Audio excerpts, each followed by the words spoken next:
সে কি আপনার বডির উপরে কোনো রকম হুমকি সৃষ্টি করছে? আমি অ্যাটাক করবো কাউকেরা? এই বডি, এই ভাঙা রেকর্ড আর কতদিন তুমি বাজাবে? আমি কোনো অ্যাকশন নিবে গেলে পরে তুমি সাথে সাথে কও নেতা হয়ে আমি টোকার মতো আচরণ করতেছি, আবার তুমি কোনো দায়িত্ব নাও না, তুমি কোনো কিছু অ্যাকশনে যাও না কে?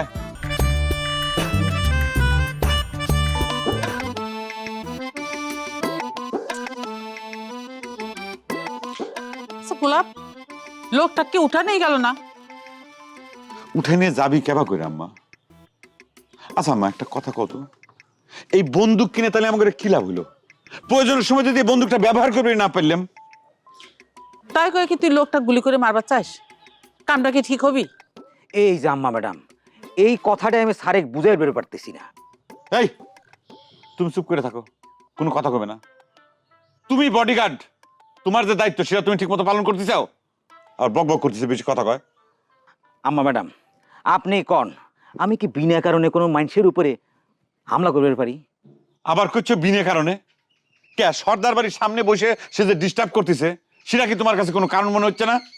সে তো কোনো ডিস্টার্ব করতেছে না স্যার, সে তো উচ্চস্বরে গানও গাইতেছে না, কোনো ঢেলও মারতেছে না।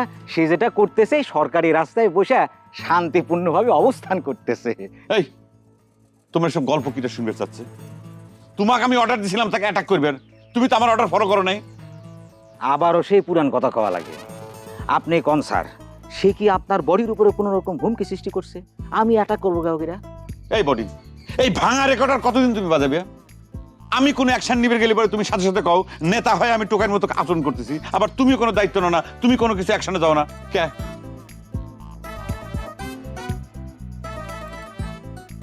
আচ্ছা শয়তানটা চায় কি? সে নিত্যদিনই বাড়ির সামনে এসে বসে থাকে কি জন্যে? কি আবার চাবি? সর্দার বাড়ির মানুষের ডিস্টার্ব করা, এটাই সে করবে স্যার।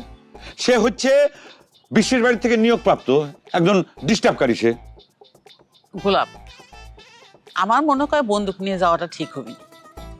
তার সে এক কাম করে, টগর কনে টগরের সাথে করে নিয়ে যা, তারপরে ওকে আচ্ছা মতন করে মাইরে ওকে বিদায় করে। তুমি কি করছো আম্মা? টগরের সাথে করে আমি যাব অ্যাকশন করবে? তোমার টগর জোরে কথা শুনলি পরে যে সাথে সাথে পিঠায় পড়ে যায়, অজ্ঞান হয়ে যায়, তাকে আমি সাথে করে যাবো অ্যাকশন দিবে? আচ্ছা ঠিক আছে, তাহলে আমি তোর সাথে যাচ্ছি। তারপর ঝাঁটা দিয়ে ও পিঠে আচ্ছা মতন তারপরে বাড়ি থেকে বাইর করবো। বাচ্চা যাই দেখো তো লোকটা আছে কিনা। জি আম্মা ম্যাডাম। নড়তে সত্যি 1 বছর লাগে। ও আমার বডিগার্ড, ওকে শুধু শুধু বেতন দিয়ে রাখা, কোনো কাজই হবে না। আইলছে একটা।